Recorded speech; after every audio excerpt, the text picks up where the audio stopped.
Stevens Elementary is proving that high-quality instruction and hard work really do pay off. The campus made a major leap in the latest accountability ratings, jumping from an F to a C in just 1 year.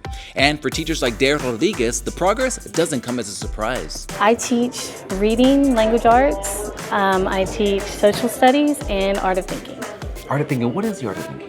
The art of thinking teaches critical skills, critical thinking skills, I apologize. So specifically in my classroom right now, we're focusing in on writing and extended constructed responses. We are going to switch to our DLL, so please go ahead and put your highlighters and pencils and markers away. So I'm really focusing in on picking evidence that really answers the question directly. So breaking apart their pieces of evidence to understand, does it answer my question? But we have improved greatly over time, and I believe that with the system we're having in place now, it's definitely streamlining and focusing the curriculum and the lessons that's really impacting our students and helping them be more successful. And teachers like Gabrielle Conley are helping to keep that momentum going, especially in her science lab, where hands-on interactive learning is driving student engagement and success. Talk to me about the hands-on learning here. Like, why is that so important for students to do projects like this? Well, for our population, we have a lot of EB kiddos, and for some of them, it's their first time being in a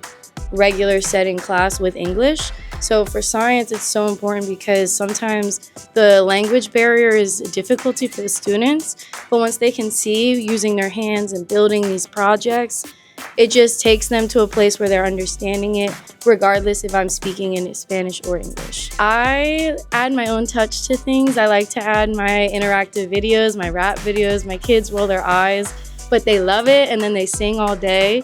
So I like to add fun things, not just the hands-on lab, but I like to just make myself very animated. We do a lot of hand motions in class. So I think that's what makes my science class the best. With continued support, structure, and creativity in the classroom, Stevens Elementary teachers know their students are only going up from here.